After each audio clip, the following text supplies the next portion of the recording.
안녕하세요. 김동호 목사입니다. 오랫동안 설교했지만 이렇게 큐시트 가지고 설교해 본 적이 처음이 돼서 이게 대략 난감합니다. 그리고 저는 주일 설교는 원고를 읽는 사람이어서 아마 이거 계속 읽을 겁니다. 그러니까 여러분이 저를 잘 봐주시면 될 것 같습니다. 저는 4대째 예수를 믿는 사람입니다. 아들 셋이 있는데 다른 것은 몰라도 믿음의 대는 분명히 잘 이은 것 같습니다. 저는 그게 제일 감사합니다. 마태복음 첫 장에 보면 예수님의 족보가 나오는데 누구는 누구를 낳고 누구는 누구를 낳고 이렇게 시작되는 족보의 끝이 처음 시작이 다윗의 자손 예수 그리스도의 세계라. 예수 그리스도의 세계라는 말이 참 좋습니다. 예수 그리스도의 세계, 제 가장 큰 바람과 소원은 제 자손들 중 예수님 오실 때까지 단 한 사람도 예수의 밖에 나지 않아서 예수 그리스도의 세계를 이루는 것이 제 간절한 소원입니다. 그게 소원일 만큼 하나님이 제게 가장 소중한 분임에도 불구하고 저는 이제껏 단 한 번도 하나님을 뵌 적이 없습니다. 직접 음성을 들어본 적도 없고 야박하게 손 한 번 잡아주시지 않으셨습니다. 그것은 아마 저뿐만 아니라 특별한 몇 분을 제외하고는 다 대개 비슷하리라고 믿습니다. 그런데도 저는 하나님이 믿어집니다. 참 감사한 일입니다. 그리고 그 믿음 때문에 제가 구원을 얻고 또 삶의 갈피와 방향을 잡고 더 중요한 것은 말도 못할 복을 받았다는 것입니다. 하나님은 누구신가? 하나님은 내게 누구신가? 첫째, 하나님은 천지 만물을 창조하신 전능하신 분이십니다. 나는 전능하신 아버지 하나님 천지의 창조주를 믿습니다. 진실로 아멘입니다. 저는 비행기를 참 많이 탔습니다. 엄청 많이 탔습니다. 그래도 제가 단 한 번도 그 비행기를 조종해 본 일은 없습니다. 만일 그랬다면 저는 죽었을 겁니다. 저에게는 비행기를 조종할 능력이 없기 때문입니다. 비행기는 조종사가 조종해야 안전합니다. 근데 저는 하나를 더 압니다. 그건 나와 세상은 하나님이 조종하셔야 안전하다는 것입니다. 비행기 조종사는 참 많습니다. 그러나 내 인생의 조종사는 단 한 분밖에 없습니다. 그분은 하나님이십니다. 그런데 내 인생의 조종석에 앉으려고 하는 또 앉히려고 하는 존재들이 있습니다. 첫째는 남 얘기할 것 없이 저 자신입니다. 그리고 둘째는 힘 있는 사람입니다. 셋째는 돈입니다. 그 유혹이 참 만만치 않습니다. 그러나 저는 압니다. 하나님 외에 그 누구도 내 인생의 조종석에 앉아 나를 조종한다면 나는 추락할 것이라는 사실입니다. 나의 인생을 안전하게 조정하고 하나님 나라에 안착시켜 주실 분은 오직 천지를 창조하신 전능하신 하나님 한 분뿐입니다. 둘째, 나의 죄를 사하여 주시고 구원해 주시기 위해서 독생자 예수 그리스도를 십자가에 못 박기까지 죽게 하신 분이십니다. 허물의 사함을 얻고 그 죄의 가리움을 받은 자는 복이 있도다. 제가 참 좋아하는 시편 32편 1절의 다윗의 고백입니다. 예수 믿고 받은 복을 셀 수가 없습니다.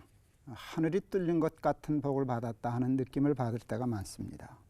그런데 그 중에 그 많은 복 중에 가장 큰 복이 뭐냐 누가 묻는다면 저는 두 번도 생각 안 할 겁니다. 그리고 이렇게 대답하겠습니다. 속죄함, 죄사함. 셋째, 마지막으로 내가 믿는 하나님은 심판자 하나님이십니다.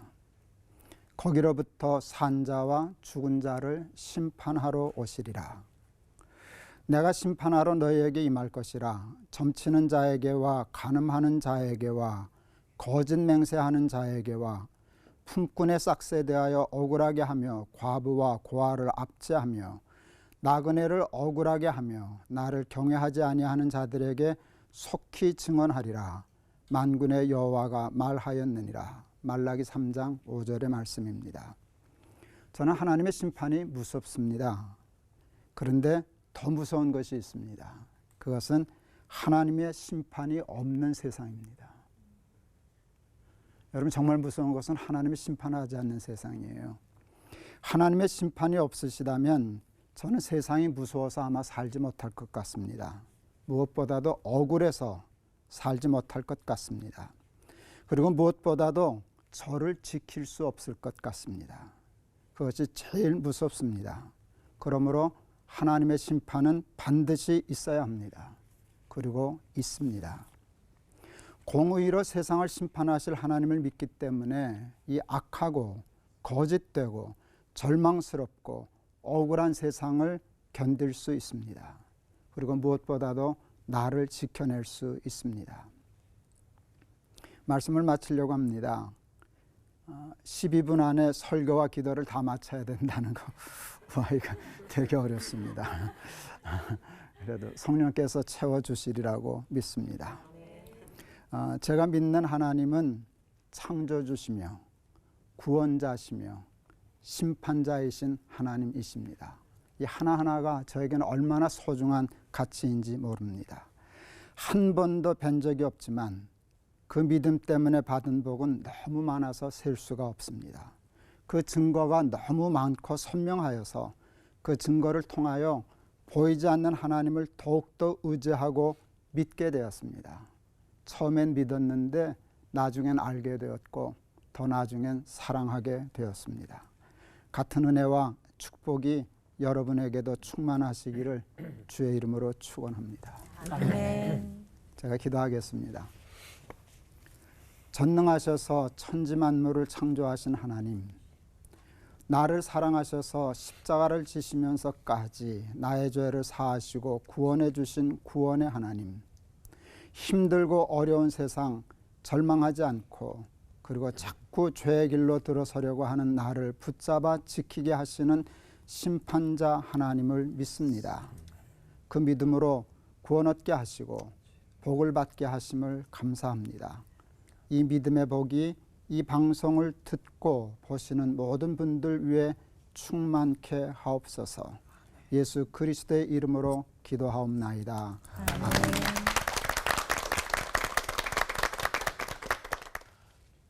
안녕하세요. 김병삼 목사입니다. All for One 이 프로그램을 통해서 저희 기대가 되는 것은 제가 앞에 목사님의 설교를 들으니까 더욱 그런 것 같아요. 하나님의 말씀의 신비, 똑같은 주제를 가지고 똑같은 말씀을 가지고 이렇게 우리들이 다르게 이렇게 경험할 수 있구나. 그래서 저는 이제 말씀을 듣고 여기 서니까 그런 기대감을 가지고 여러분들도 그런 기대감을 가지고 말씀을 들었으면 좋겠다 하는 마음이 있고요. 저에게 있어서는 굉장히 중요한 체험이 하나 있었는데 제가 군목 시절 훈련을 받을 때였어요. 주말이 되면 친구 목사들과 함께 동일한 본문을 가지고 이렇게 말씀을 나누었던 적이 있어요. 제 친구 12명이 함께 훈련에 들어갔는데 어쩌면 동일한 본문을 가지고 이렇게 다른 설교를 할 수 있을까. 저에겐 굉장히 소중한 체험이었는데 이 All for One을 통해서 그런 느낌을 다시 받는 것 같습니다. 하나님에 대하여 이야기한다는 것만큼 힘든 게 없을 것 같아요. 그런데 그것보다 쉬운 게 없을 것 같아요. 왜냐하면 우리는 내가 경험한 하나님을 이야기하기 때문이죠. 제가 오늘 시편 34편 말씀 가운데 저에게 딱 들어왔던 구절이 하나 있는데 하나님을 맛보아 알지어다. 그러니까 이 시편 기자가 그런 안타까움이 있었던 것 같아요. 내가 맛본 하나님을 너희도 좀 알았으면 좋겠는데 이건 우리들 동일한 그런 생각일 것 같고요. 그리고 우리가 하나님에 대해 안다라고 하는 것은 결국 우리의 경험 안에서밖에 일어날 수 없는 일이라는 생각이 들어요. 아주 오래된 예화라 들어본 분이 많이 있을 거예요. 2명의 낚시꾼이 낚시터에서 이렇게 낚시를 하고 있어요. 한 명은 고기를 그냥 계속 낚아 올리는데 한 사람은 아주 독특하게도 고기를 잡으면 자로 재서 큰 고기는 놔주고 작은 고기만 잡아요. 이런 얘기 들어보셨어요? 네. 네.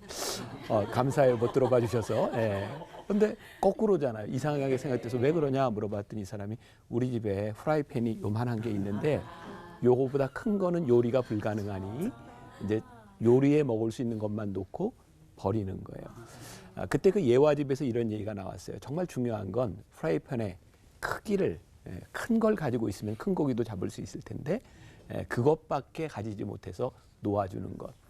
저는 하나님에 대한 생각을 하면서 우리들이 하나님을 맛보아 아는 만큼 우리의 믿음이 커지는 것이 아닐까. 우리가 경험한 것만큼 하나님을 우리들이 이렇게 많이 알게 되는 거죠. 그런 면에서 하나님에 대해 이야기할 때 시편 기자가 얘기했던 하나님을 맛보아 알지어다. 그래서 저는 오늘 이 짧은 시간에 제가 경험했던 하나님에 대한 이야기를 좀 나누어 보려고 해요. 우리는 보통 하나님에 대해서 하나님 아버지 이렇게 이제 표현을 하기도 하지만 제가 미국에서 공부할 때 참 당혹스러웠던 것은 하나님 아버지라고 쓰면 그러니까 예를 들어서 God Father 이렇게 쓰면 문제가 생기는 거였어요. 왜 하나님이 아버지냐고. 하나님은 어머니일 수도 있는데. 그래서 Mother and Father, God 이렇게 써야 돼요. 우리에겐 잘 이해가 안 되죠. 근데 그만큼 하나님은 여자도 아니고 남자도 아니고 누군가에겐 아버지이고 누군가에겐 어머니다라는 거였어요. 그러면서 제가 공부할 때 하나님에 대한 그런 생각을 하게 되었고 하나님은 우리에게 어머니 같은 분이기도 하고 아버지 같은 분이구나라는 생각을 한 적이 있어요. 하나님 아버지, 제가 군목 출신이라 그런지 이제 군 부대를 방문할 기회도 많이 있었고요. 한 번은 철원에 있는 한 부대에 이제 점등식을 할 때였는데 한 장군 출신이 저에게 이런 이야기를 했어요. 우리 부대에 있었던 이야기입니다. 오래 전이에요. 군인들의 꿈이 있다면 뭘까요? 별 다는 거겠죠. 이 사람이 별 달기 위해서 정말 열심히 살았어요. 근데 이제 대령이 되었고 별 달 때가 되었는데 요즘하고는 많이 세상이 틀리죠. 예전에는 이제 신원조회 이런 사상 이런 것들이 있어서 가정사까지 이렇게 파고들 때였는데 이 가정의 유일한 문제는 아들이 말썽을 부리는 거예요. 그러니까 아버지는 자격이 되는데 이 아들이 얼마나 말썽을 부리는지 장군 진급에 문제가 된 거예요. 근데 이게 참 무서운 얘기인데 실제 있었던 이야기래요.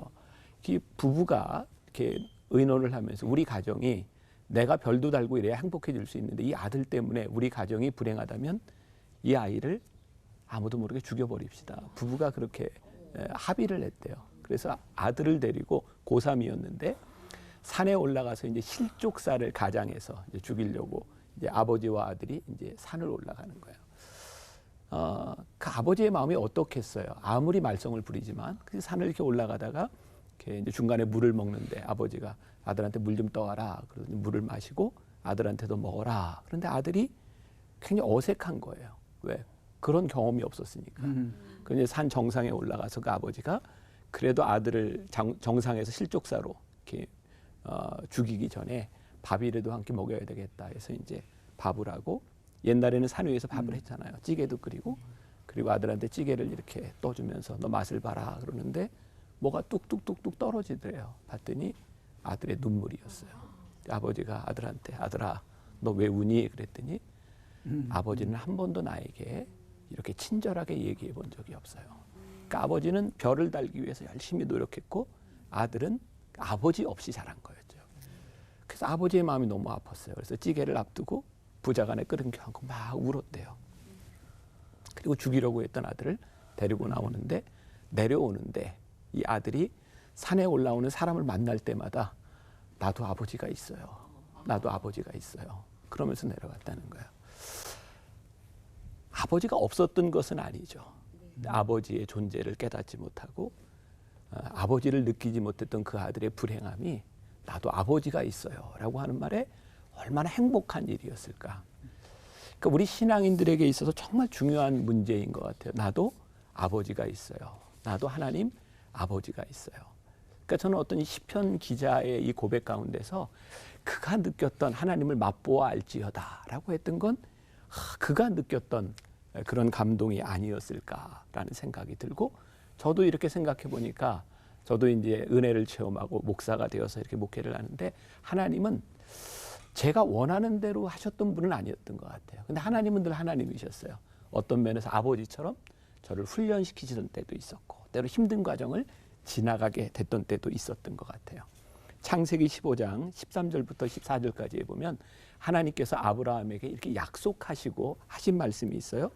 여호와께서 아브라함에게 이르시되 너는 반드시 알라 내 자손이 이방에서 객이 되어 그들을 섬기겠고 그들은 400년 동안 내 자손을 괴롭히리니. 하나님께서 이스라엘 백성들을 택하시고 아브라함을 이렇게 택하셨는데 너 고난 받을 것이다 이렇게 얘기를 하고 있거든요. 하나님은 우리를 택하셨어도 고난 가운데 우리를 이끄시는 분이구나. 이스라엘 백성들의 400년 동안 애굽 땅에 있으면서 소위 요즘 말로 얘기하면 인큐베이팅한 거죠. 거기서 큰 민족을 이루어 나오게 하셨어요. 그러니까 그 종살이라고 하는 것이 하나님의 뜻에 벗어난 것이 아니라 하나님의 뜻 가운데 있었다는 일이에요. 그러니까 하나님은 우리들의 삶에 가장 힘들고 어려운 순간에 우리를 훈련시키시는 분, 그분이 우리 하나님이시구나. 그게 우리들로 하여금 고난의 시간을 지나갈 때에 하나님을 붙들게 만드는 거죠. 전 가끔 교인들에게 이런 질문을 하거든요. 하나님 여러분들에게 정말 좋으신 분이세요? 지금 여러분들에게 일어나고 있는 그 일들 가운데 하나님 진짜 좋으신 분이세요? 하나님은 정말 우리들의 삶의 베스트인가요? 우리를 훈련시키시는 하나님을 우리들이 맛보지 못하면 우리는 고난의 순간 가운데 하나님이 우리들의 삶의 베스트라고 느껴지지 않는 거죠. 근데 우리들이 하나님 아버지, 그분이 어떤 분인지를 우리들이 맛보아 알 때, 아, 하나님은 좋으신 분이구나. 오늘 군대 얘기를 많이 하게 되네. 제가 군대에서 이게 인격 지도라고 한 걸 할 때 병사들을 이렇게 모아놓고, 그때는 자살하는 병사들이 이렇게 많았어요. 이제 자살 예방 교육 이런 거 하는데, 한 번은 이렇게 신병들 이렇게 있는데 병사들에게 물어봤어요. 군인 정신이 뭐야? 군인 정신을 배우거든요. 우리 조래훈 형제 군대 갔다 왔어요? 네. 군인 정신 뭐예요? 군인 정신. 한번 조사해 보세요. 네. 잘 대답을 못해요. 나는 이제 장교고 이게 사병이고 이제 겁나는 거, 무서운 거죠. 몇 사람 물어보면 잘 대답을 못하는데 한 병사를 일으켜서 군인 정신이 뭐예요? 그랬더니 이 친구가 큰 소리로 얘기하다. 예, 군인 정신은 제 정신이 아닙니다. 아, 정답이다, 정답이다. 아, 제 정신 가지고 군대 오면 군생활 못한다. 군인 정신은 제 정신이 아니고 군인 정신 가져야 한다. 우리의 신앙이요, 하나님을 맛보아 알면 하나님에 대한 생각이 우리들에게 들어오는데, 하나님의 생각을 알지 못하고 신앙생활하는 건 우리들에게 참 큰 비극일 수 있다. 그래서 짧은 시간이면 여러분들을 훈련시키시는 하나님을 우리들이 어떻게 경험할 수 있을까? 아버지 하나님, 그게 좀 느껴졌으면 좋겠고, 또 하나 저는 하나님의 어머니 모습을 이렇게 보게 되는, 특히 이제 시편 같은 데 보면 하나님은 졸지도 아니하시는 분, 우리를 지키시는 분. 여러분들 요즘은 어떤지 모르겠어요. 우리 때만 해도 그랬던 것 같아요. 이렇게 아이 키워서, 아이 어렸을 때 밤에 울면 엄마가 가요, 아빠가 가요? 엄마가 가는 것 같아요. 엄마는 졸지도 않고 주무시지도 않고 그 아이를 지켜주세요.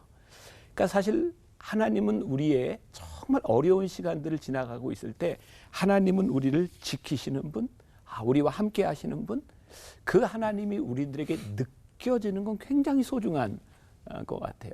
그래서 우리의 인생의 어려운 때를 지나갈 때, 우리를 지키시는 하나님의 손길이 있구나. 저 어렸을 때 굉장히 어렵게 살았어요. 대부분 그랬을 텐데, 저희 아버님 목회를 하셨거든요. 옛날에는 목회자 가정이 왜 이렇게 어려웠는지 몰라요. 제가 64년생인데, 물론 그거보다 좀 젊어 보이죠? 64년. 네, 64년생인데 그때 64년 그 무렵에 아마 우리 목사님들은 기억하실 거예요. 우리나라의 아주 최고의 발명품 두 개를 꼽으라면 샘표간장과 삼양라면이었어요. 그 당시에는 그 라면이 귀했고요. 흰 밥에다가 간장만 이렇게 비벼 먹어도 맛있던 때가 있었거든요.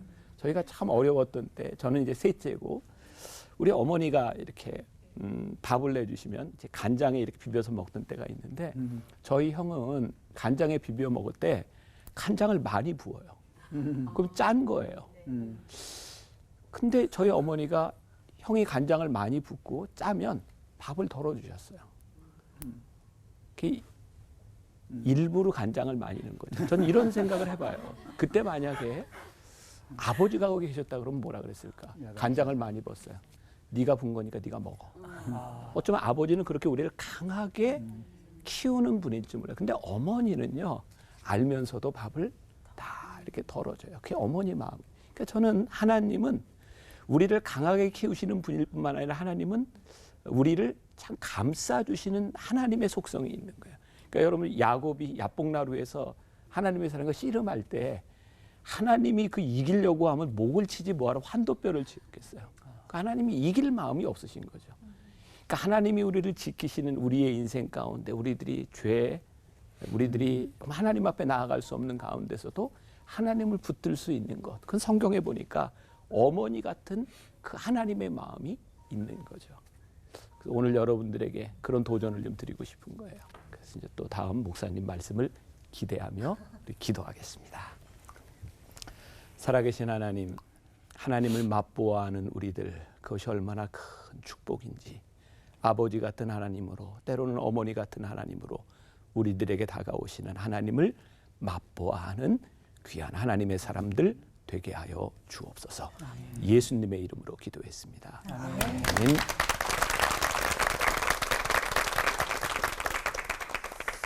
하나님은 누구신가 할 때에 제가 봤을 때는 하나님을 오해하던 부분들이 이해로 바뀌어야 된다고 봐요. 사람들 마음속에는 오랜 세월 동안 하나님에 대한 생각이 왜곡되고 오해된 게 많다고 봐요. 한국 사람들은 500년을 주기로 종교를 바꾼다더라고요. 이시조선 500년은 무슨 종교일까요? 유교. 그 앞에는 뭐 불교, 샤머니즘. 그리고 오랜 세월 속에 우리 속에 DNA 속에 약간 샤머니즘적인, 약간 불교적인, 약간 유교적인 어떤 그것이 종교관이 갇혀 있기 때문에 하나님을 믿을 때도 하나님을 오해하는 게 많다고 봐요. 저는 이제 창세기를 보면서 창세기는 모든 것의 시작을 말하는 거잖아요. 창세기 1장 25절, 26절, 27절, 28절을 볼 때 하나님에 대한 오해가 뭐냐? 창세기 1장 25절에 보면 하나님이 천지 만물을 만들어 놓고 제일 먼저 하신 말씀이 심히 좋았더라. 좋았다는 말씀을 하시는 거예요. 저는 그 말씀 속에서 내가 믿는 하나님은 좋으신 하나님이다. 이게 왜 중요한가 하면 가장 기본적인 관계가 어떤 아빠와 그 아들 관계, 부자 관계, 부녀 관계잖아요. 그런데 아빠를 무서워하고 아빠를 이렇게 겁을 내는 사람들은 아무래도 그 자녀들이 자라면서 이상하게 되는 거예요. 역기능적인 그런 삶이 되는 거예요. 내가 믿는 하나님은 누구시냐?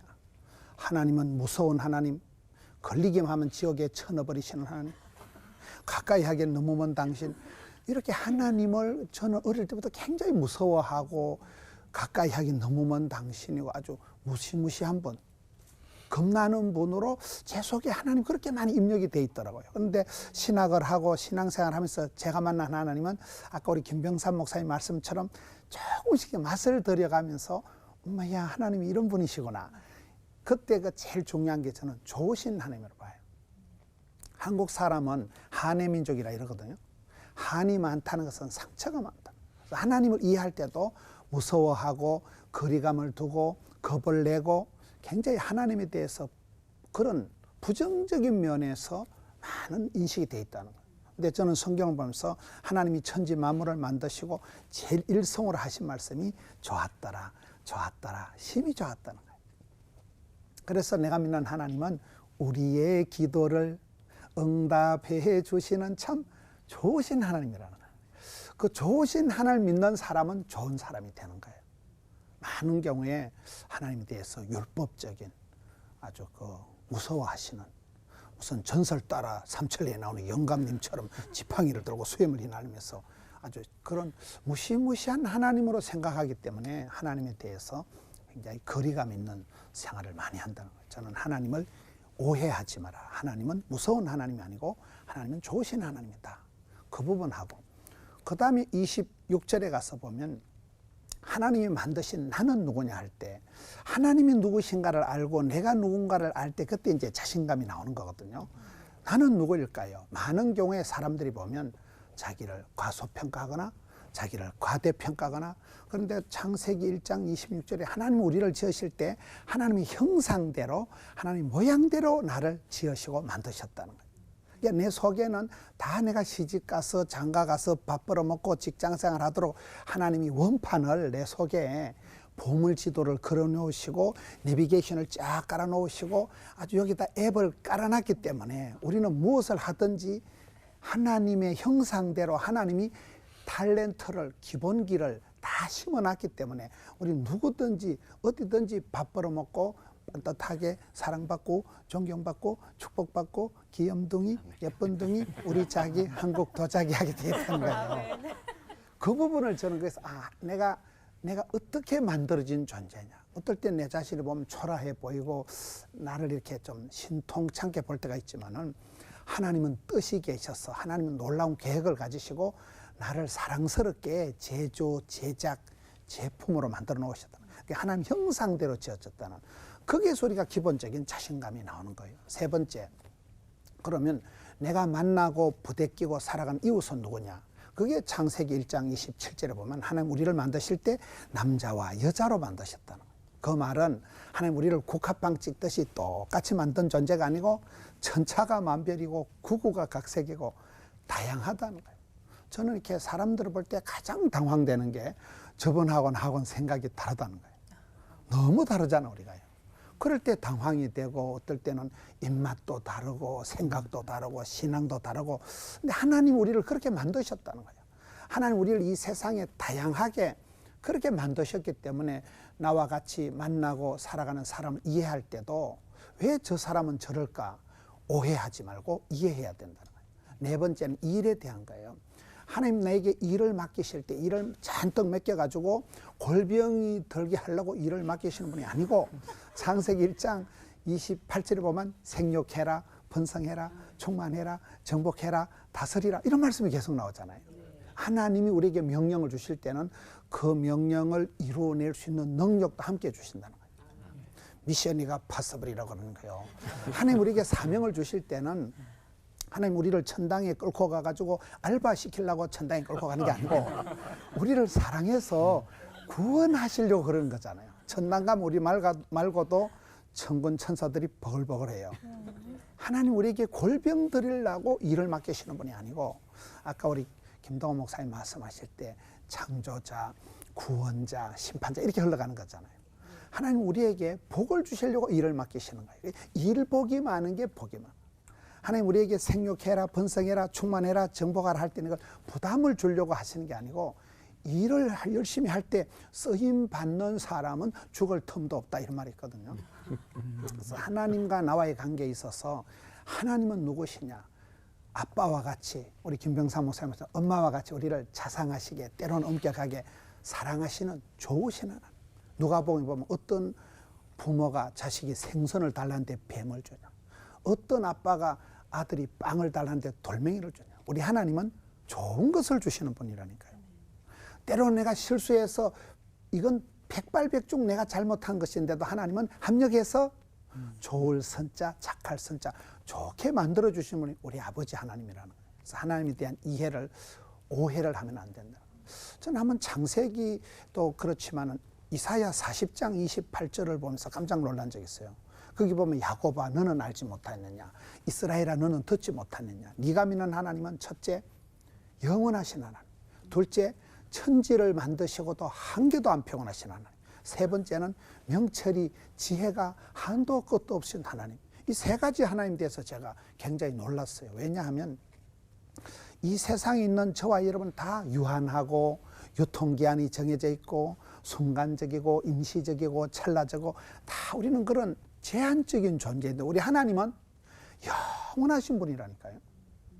영생을 주시기도 하고 영벌에 처하기도 하고 우리 하나님은 영원하시다는 그 부분에 대해서 유통기한이 정해져 있는 우리는 하나님에 대한 이해가 달라야 되는 거고, 두 번째는 우리는 조금만 일을 해도 엄청 피로감을 느끼잖아요. 근데 하나님은 천지 만물을 창조하시고도 한 개도 안 피곤하시고 피곤한 자에게 새 힘을 주시는데 독수리가 날개침 같은 게 거기 나오더만.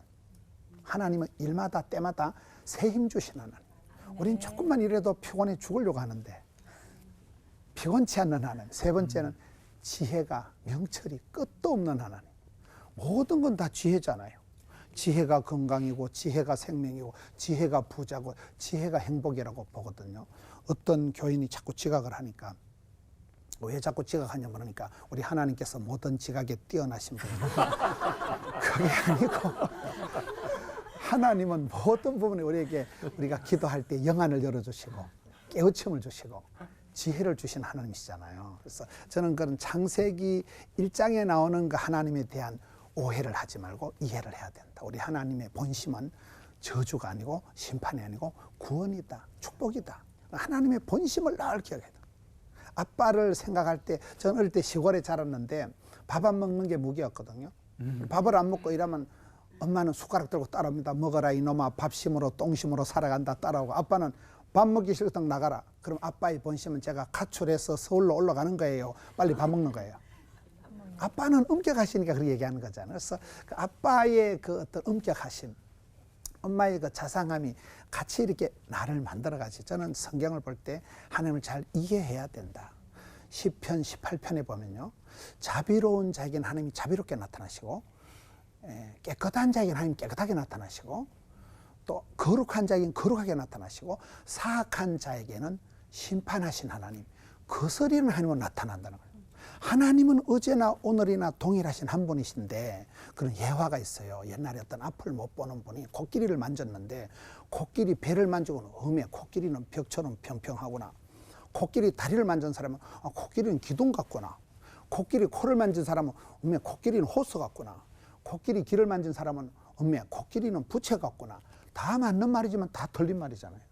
우리 하나님은 그렇게 세계 만방에 어미하시고 충만하신 하나님인데, 우리가 신앙생활 하면서 일마다 때마다 하나님을 조금씩 알아가는 거예요. 오해를 접고 이해를 해나가면서 내가 믿는 하나님, 우리에게 오신 하나님은 좋으신 하나님이다. 나를 구원하시기를 기뻐하시고 내게 복 주시기를 원하시는 하나님의 본심을 기억하면 오해를 벗고 이해를 할 때, 그때 은혜와 감동이 오게 되는 것입니다. 할렐루야. 기도드리겠습니다. 하나님 아버지, 하나님에 대한 오해를 버리고 성경에 있는 말씀대로 하나님을 이해하고 깨달을 때 구원의 주님, 은혜의 주님, 좋으신 주님을 따라가는 저들 되게 해 주시옵소서. 예수님 이름으로 기도하옵나이다. 아멘.